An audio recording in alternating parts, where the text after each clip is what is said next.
Well, first, I don't, obviously, credit Nichols, big time play, efficient player, and I thought we did a nice job compared to how he hurt us last time. It's a tough matchup for us, and but he still was very efficient tonight. And obviously, hit the big shot when he needed to. But I'd also like to credit.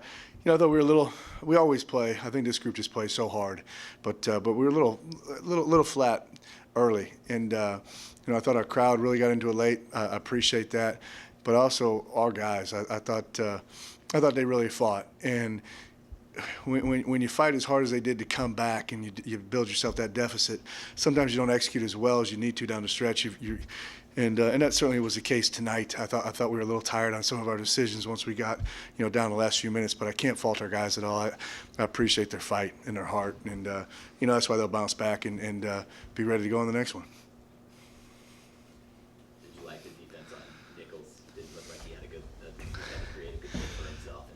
Yeah, he kind of pretty much knew what they were going to go to, but just it's tough for us to defend that action, their size, as far as stopping the pass from happening. And so other than the pass getting to him, I thought we were in good position and made it tough. And it's normally an area of the floor that there's not a lot of players that can make the tough twos that he makes, that are outside the lane and that type of stuff. And the tippy, I think it was him on the tip, a minute or two before, just really talented player. Chose not to call a timeout. Did you think about calling a timeout? I did, and I talked to our guys about it in our last huddle, and it was it's right at that fringe area where if any less than that, I think you call time. Any more, I'm certainly one of the belief you let them go, and told our guys, I'll call the timeout. You get it out fast, you go, I'll count it down for you. Unfortunately, I think we took one look at the clock, and when we did that, it took maybe a full step away from us.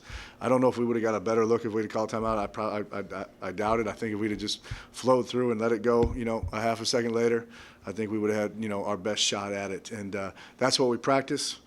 That's what we went with. And, I've seen enough of those go in that feel good about it. Struggled from the floor to make shots. Did you feel like the shots weren't good, or was it just a matter of him not being able to make them? I think our guys physically had not mentally and not from an effort standpoint, but I thought physically they had a hard time getting going tonight. Maybe a little banged up, and I think he was one of them. And I think there was a couple plays where he just didn't quite have his legs underneath him, so it looked like kind of some off balance stuff. They do a good job with Nichols, around the lane, and they are athletic. No, I don't think our decision making all night was the best, and certainly down the stretch. But again, I just asked our guys, to get in the center of the ring and start throwing punches. And if you do that, sometimes it's not going to be pretty. Stark had a little more rest than he has, and he still played 32 minutes. But is he a little banged up, or was this the flow of the game? He really hadn't practiced the last couple of days. He's a little banged up, but I thought Keith Pinckney maybe gave some of his most solid minutes of the year, and I think he can really help us down the stretch. And I thought Jonathan in the second half, he was the guy that when he found his energy, I thought for about 5 minutes there he really put the heat on them and kept them on their heels. Made the shot before halftime to get it to 7, so it was manageable number. And then I thought he really put the heat on them for a while, and maybe ran out of gas a little bit at the end, but again appreciated his energy.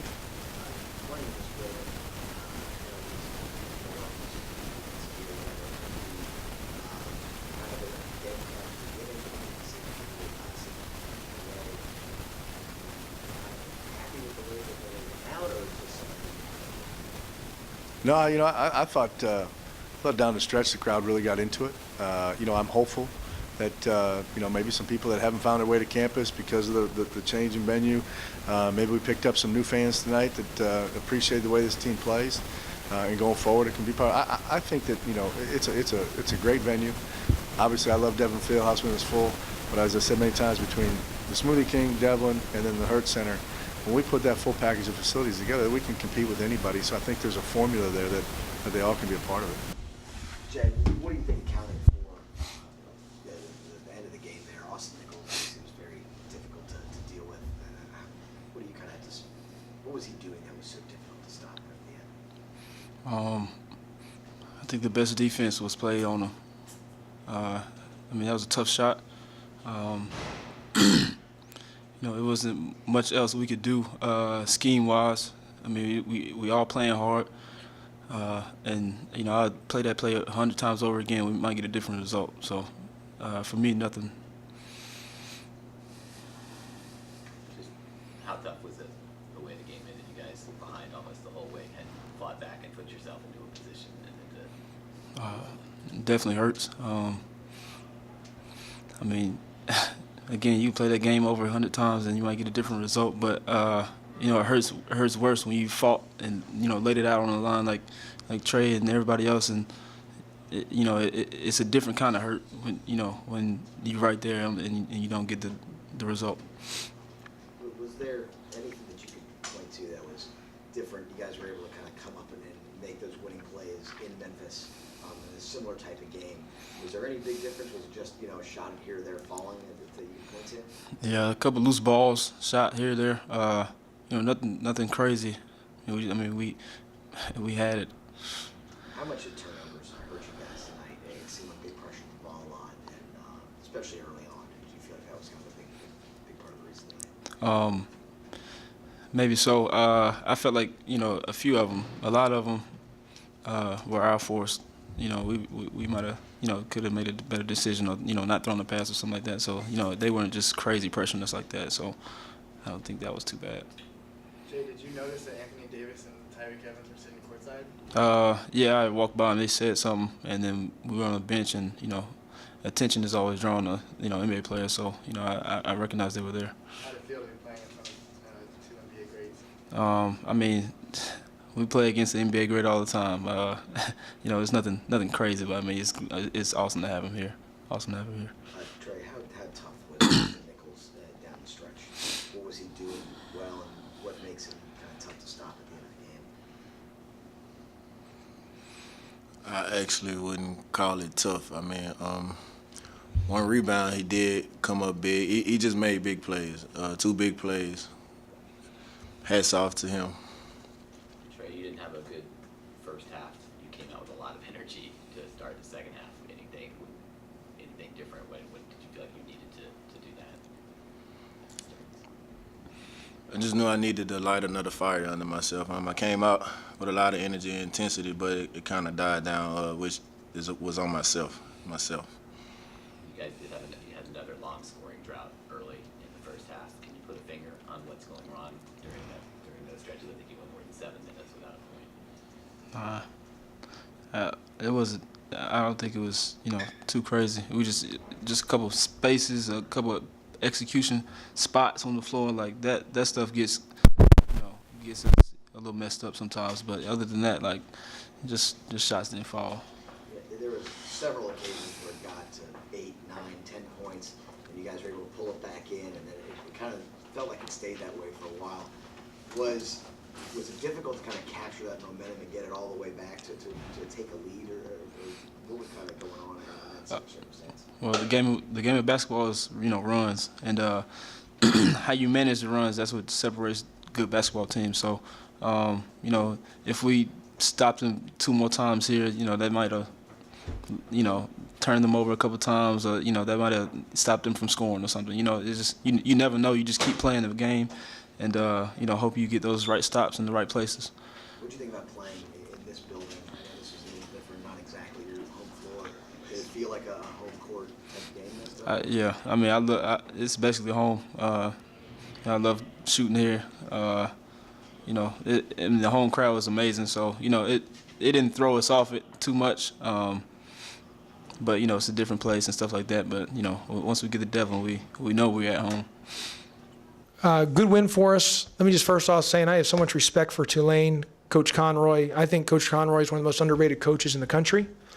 I think the job that he does here is really, really good. And, he's a guy that's going to get offered other jobs. There's no question, bigger jobs. He's a guy that you want to keep. They cut hard. Offensively, they're really good. They do a great job evaluating talent. And, people have to understand this Tulane team is good. And they're going to be good this year. They're going to be good next year, and they're going to be good after that. So If I was the administration, I would be all over making sure you keep Coach Conroy, because that guy is, he's going to get offered some big-time jobs. Not that Tulane isn't, but I'm just telling you, his teams are really good. We were fortunate to get the win. We had a couple guys make some big plays, so I was really proud of our young men stepping up. And we needed the win, obviously. I mean, we came off of a tough loss on Wednesday, and that's always, in Memphis when you lose, it's DEFCON 4 happens, and you're just trying to make sure that there's no negativity creeps in, because it's very easy, because the amount of our program is covered as intensely as any program in the country. So there's no place like it, with the thrill of victory and the agony of defeat. And when you take a loss, it's, like I said, it's DEFCON 4 in the city. And so you're trying to make sure the guys stay together. And we found a way to get a win. And anytime you win on the road, especially in conference, which is so hard to do. So again, just tremendous credit to Tulane, Coach Conroy, the respect that I have for that program and Coach Conroy, and then we were fortunate to get the win. I thought we did a nice job to pull out a good road win. Coach, Austin said that in the timeout you told him you wanted the ball in his hands. Just take us through that play and what you saw from Austin knocking down that shot. Yeah, I mean, we wanted to get the ball to Austin, but plays only work if the guys make the shot. So I said it last year when we beat George Washington, and in the timeout, we called the play for Mike Dixon, and he hit off the flare screen, hit the three-pointer, and to advance us to the round of 32 in the tournament. And afterwards in the media room, they said, "Coach, what a great call-up play, draw-up play." I said, "Absolutely not. It was the players executed the play, but they made the shot, which makes the play look good." And the same thing with Austin. So big-time players, make big plays, and he made a big play to win us the game. But I thought Austin was really good all night long. Was it just his option to either pull up or drive the hole? Get the ball in his hands. We just did some things and wanted to get in his hands and have him make a play. Did you sense how important this win was? I mean, I saw your reaction on the court. The players, you said it, how much you needed. You kind of alluded to it a second ago. When you lose in Memphis, it's DEFCON 4. That's what it is. I mean, that's how it is. Jason Grant, you know how it is. I mean, just, our team is covered as intensely as any team in the country for a college basketball team. And the hardest part of the job is because of the social media aspect, that when something doesn't go exactly right, or you take a loss, or you have a tough game, the amount of negativity, because in this day and age, young men live on the phone, especially via Twitter or Facebook or whatever, and there's a lot of negative energy that can happen via the media, that's just, and which is normal. I'm not, there's no complaints about it. It's just, that's how it is when there's so much investment, emotional investment with the program. So you're trying to make sure the guys don't get sucked into that and reading into that and making sure, as I tell the guys, it's very poisonous if you digest any negativity. If you digest it, it's real, and just the same if you digest praise, it's really poisonous. Come back to bite you in the butt, and vice versa with negative energy. So that's what's probably the hardest part about it. So we needed the win, because I think we didn't play well Wednesday. Tulsa deserves the credit for that. You're talking 2 days of just, Jason Grant, what was being said. So I don't need to tell you guys. And our players here, you're trying to shield them from it, but it is what it is. So it's just important. I was really proud of our guys to stay together and find a way to get an important win. There's no doubt about it. Talk about how aggressive Markel was on both ends. Yeah, I thought Markel's been really good for us defensively, Jason. I thought Markel hit some big shots early in the game that we needed to kind of get us going. I want to say this, Avery hit that three-pointer off the glass. Finally, we got a break this year where how many times have we kids hit shots off the bank, off the glass against us? It actually happened the first time we played Tulane. The kid in the first half, at the end of the shot clock, banked one in, but we got that. But then it seemed like the tables turned, because we had Markel's three-pointer go in and out, and then Calvin Godfrey's shot go in and out. But I thought Markel was really good, Jason. He was really solid. We had 10 turnovers the first half, and we had 17 for the game, which is way too many. The difference is the second half, our 7 turnovers were not live ball. They were dead ball turnovers, so we didn't allow them to get, set up to in their transition offense. But again, just a really good win. Limiting Lou Dabney, I know he didn't play much in the first game. We got injured the first game. Yeah, so he didn't play much the first game. To be able to limit him this time out, how The first time we played him, I actually thought it, again, this isn't about injury or anything, because you never want to see a young man ever get injured, and thankfully that it was just a sprain. But I actually thought it helped Stark at the time, because he just, versus the first time, Jonathan Stark is a really good player. I mean, he had a great game, and he got, instead those shots that Dabney might have shot, Stark got them.